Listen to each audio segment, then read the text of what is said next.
Big Boss Malayalam season 7 live അപ്ഡേറ്റിലേക്ക് പോകാം. ഇപ്പോൾ ക്യാപ്റ്റൻസിയിലേക്കുള്ള തെരഞ്ഞെടുപ്പ് കഴിഞ്ഞിരിക്കുകയാണ്. ശൈത്യ ക്യാപ്റ്റൻസിയിലേക്ക് വന്നിരിക്കുന്നു. ശൈത്യ കളി തുടങ്ങിയിട്ടുണ്ട്. ഭയങ്കര ആക്റ്റീവ് ഒന്നുമല്ല, പക്ഷേ ശൈത്യ അകത്തുള്ള കണ്ടസ്റ്റൻസിൻ്റെ മനസ്സിൽ കയറി കൂടുന്നുണ്ട്.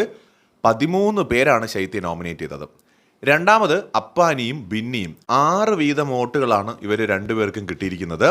രേണുസുതിക്ക് 2 വോട്ട്, ശാരികയ്ക്ക് 2 വോട്ട്, അക്ബറിന് 2 വോട്ട് എന്നിങ്ങനെ അവർക്കും കിട്ടിയിട്ടുണ്ട്. അപ്പോൾ ഈ ആഴ്ചത്തെ ക്യാപ്റ്റൻസി ടാസ്കിൽ മത്സരിക്കാൻ പോകുന്നത് ശൈത്യ, അപ്പാനി, ബിന്നി എന്നിവരായിരിക്കും. സോ നമുക്ക് നോക്കാം ആരായിരിക്കും വിൻ ചെയ്യുക എന്നുള്ളത്. അപ്പാനി ക്യാപ്റ്റൻ ആയി കഴിഞ്ഞാൽ ഒരു കൂൾ ക്യാപ്റ്റൻ ആവാൻ സാധ്യത വളരെ കൂടുതലാണ്. കാരണം കിച്ചൺ ടീമിലായിരുന്നപ്പോഴും അപ്പാനി 1-2 തവണയൊക്കെ കയ്യിൽ നിന്ന് പോയെങ്കിലും പിന്നീട് അങ്ങ് നന്മ മരമായിട്ട് മാറിക്കഴിഞ്ഞു. അതുപോലെ ബിന്നി ക്യാപ്റ്റനായി കഴിഞ്ഞാൽ ചിലപ്പോൾ കുറച്ച് സീൻസ് ഉണ്ടാവാൻ സാധ്യതയുണ്ട്. ശൈത്യ ക്യാപ്റ്റനായി കഴിഞ്ഞാൽ അൺപ്രഡിക്റ്റബിൾ ആണ്.